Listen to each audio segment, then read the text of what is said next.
This is a Hawker Hurricane built in 1942, restored and brought back to flying condition back about 2008, acquired by the Mike Potter Collection, and restored starting about 2006. It was put on the back burner till about 2017. Then 2017, full-time restoration up to 2023. We flew it last summer for the first time. We tried to make Oshkosh, we just didn't have enough time on it. But this year, we're really happy to have it here. A complete restoration back to about what you would see coming out of the factory back in 1936, 37, 38-ish. This particular airplane, as a fighter, I've flown a couple different fighters, you feel like you're sitting way up front on a perch. I know it sounds a little funny, but if you've ever flown in a J3 or a Champ from the front seat, you get that feel that you're way up front. Whereas you fly in a Mustang or a Spitfire or a P-40, you're kind of sitting like in a lounger chair way in the back. It has advantages. I have better visibility off the nose than those airplanes do. Flying it, it's British. That's all I'll say, it's British. It flies nice.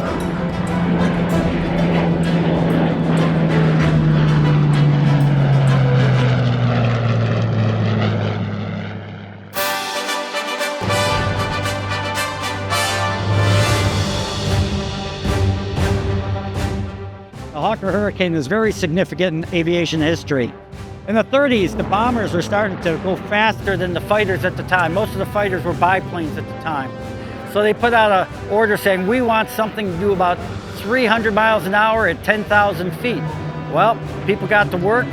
This plane met that requirement, but it was very innovative in the way of had retractable landing gear, guns located in the wings out of the reach of the pilots. If you look at those World War I airplanes, the pilots could always reach the guns. And an enclosed canopy to enclose the pilot in the cockpit. It gets really cold when you go up high, and it was a very good thing. We put together 3 airplanes, the Hawker Hurricane, the Spitfire, and the Mustang.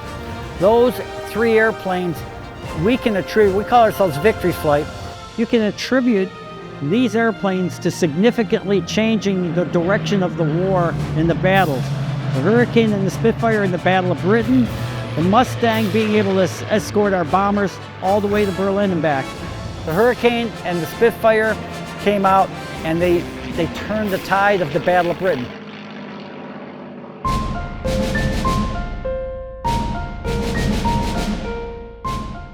If we let them just disappear and fade away, we'll never understand the reason conflicts were fought and how societies changed because of these airplanes. These won a battle at the time, and it stopped the Axis from conquering, say, the world and doing what they wanted to do. So they're very significant, and if we don't tell their stories, people won't know. You don't study history, it's just going to repeat itself. These changed history, and we bring the story of those airplanes. There's a lot of reaction. The significance of the airplane, how it affected their father, their grandfather, how it, some people who had association with the airplane. So you're running into people, the past, the present, seeing it again, and just the novelty of seeing it. There's only 12 in the world flying. 12.